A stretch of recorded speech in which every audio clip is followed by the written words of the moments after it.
નમસ્કાર દોસ્તો, શાંતિશ્રમ ન્યૂઝમાં આપનું સ્વાગત છે। બનાસકાંઠા જિલ્લાની આંગણવાડી બહેનોની પડતર માંગણીઓના પ્રશ્નોના પડઘમ બનાસકાંઠા જિલ્લામાં પડ્યા। નામદાર હાઈકોર્ટ દ્વારા ચુકાદો આપ્યો હોવા છતાં સરકાર દ્વારા પડતર માંગણીઓ પૂરી કરવામાં ન આવતા રોષ આંગણવાડી કાર્યકરો બહેનો ઓનલાઈન કામનું ભારણ ઘટાડવા સહિતની માંગણીઓ કરવામાં આવી। સરકારમાં નોકરી કરતા અન્ય વિભાગના કર્મચારીની વય નિવૃત્તિ 60 થી 65 છે। આંગણવાડી કાર્યકરની 58 કેમ તેને લઈને પણ સવાલ થયા। ઓનલાઈનની કામગીરીની ઇન્વેસ્ટિંગમાં વધારો કરી દર મહિને રેગ્યુલર કરવાની માંગણી કરવામાં આવી। આંગણવાડી કાર્યકર બહેનો દ્વારા 10 મુદ્દાને લઈ સરકારના માંગણીઓ કરવામાં આવી છે। આ માંગણીઓ રાજ્ય પરના કલેક્ટરને રજૂઆત કરવામાં આવી છે। ડીસાના આખોલ 4 રસ્તા પાસે રૂરલ પોલીસની મેગા ટ્રાફિક ડ્રાઈવ। શહેરમાં આખોલ 4 રસ્તા વિસ્તારમાં ડીસા રૂરલ પોલીસે માર્ગ સલામતી અને ટ્રાફિક વ્યવસ્થા સુચારુ રાખવાના હેતુથી વિશેષ મેગા ટ્રાફિક ડ્રાઈવ યોજી હતી। દરમિયાન ટ્રાફિક નિયમોનું ઉલ્લંઘન કરનાર તેમજ આડેધડ પાર્કિંગ કરી અવરોધ સર્જતા વાહન ચાલકો સામે કડક કાર્યવાહી કરવામાં આવી હતી। પાટણ શહેરમાં ખાદ્ય અને ઔષધ નિયમન તંત્ર દ્વારા બાતમીના આધારે તપાસ હાથ ધરવામાં આવી હતી। તપાસ દરમિયાન પાટણ રોડલાઇન્સ ટ્રાન્સપોર્ટમાંથી 49 કિલો શંકાસ્પદ ઘીનો જથ્થો મળી આવ્યો છે। તંત્રએ જથ્થો સીઝ કરી તેના નમૂના લેબોરેટરીમાં મોકલ્યા છે। આજે ચુડમેર ગામ નજીક એક ગાય પાણી ભરાયેલા ખાડામાં ફસાઈ ગાય બહાર નીકળવા સંઘર્ષ કરી રહી હતી અને તેની સ્થિતિ ગંભીર બની હતી। આ ઘટનાની જાણ થતાં જ સ્થાનિક યુવાનો, જીવદયા પ્રેમી અને ગ્રામજનો તાત્કાલિક સ્થળ પર પહોંચ્યા હતા। જીવદયા પ્રેમી અને ગ્રામજનો સાથે મળી દોરડા અને અન્ય જરૂરી સાધનોની મદદથી ગાયને બહાર કાઢવા પ્રયાસ કર્યા। ભારે જહેમત બાદ સતત પ્રયત્નો બાદ ગાયને સુરક્ષિત રીતે ખાડામાંથી બહાર કાઢવામાં સફળતા મળી છે। ગાય નબળી પડી ગઈ હોવાથી તરત જ પશુ ચિકિત્સકને બોલાવવામાં આવ્યા।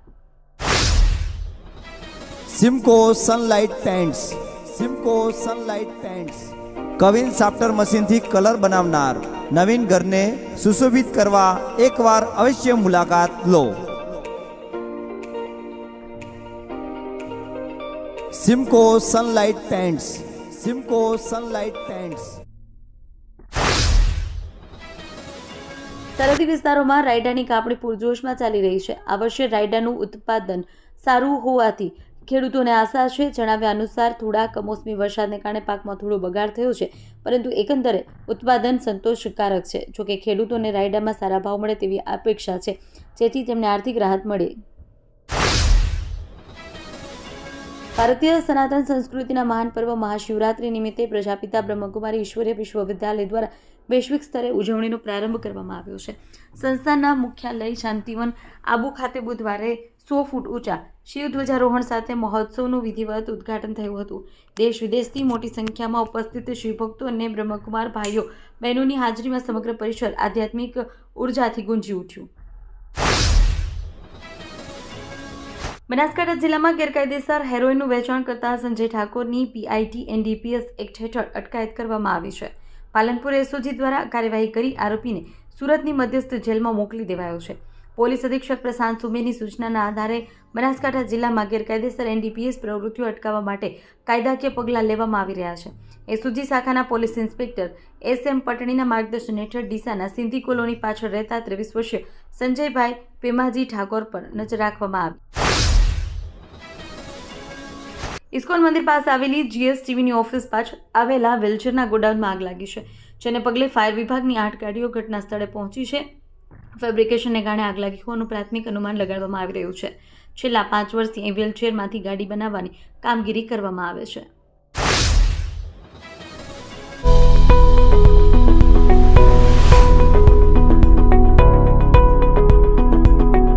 આપ આવો આજે દિયોદરમાં બનાસ ડેરી સંચાલિત ઉમંગ મોલમાં, જ્યાં આપને મળશે બનાસ ઘી, બનાસની ચા, નવરસ તેલ સહિતની જીવન જરૂરિયાત તેમજ કરિયાણું તથા કોસ્મેટિક ચીજ વસ્તુઓ તેમજ પશુઆહાર સામગ્રી મળશે વ્યાજબી દરે।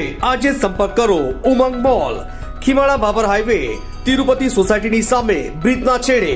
આજે સંપર્ક કરો 94 276 45 123। બનાસકાંઠા જિલ્લામાં આ વર્ષે બટાકાનું બમ્પર વાવેતર થયું છે, પરંતુ બજારના ભાવ ગગડતા ખેડૂતો ચિંતિત બન્યા છે।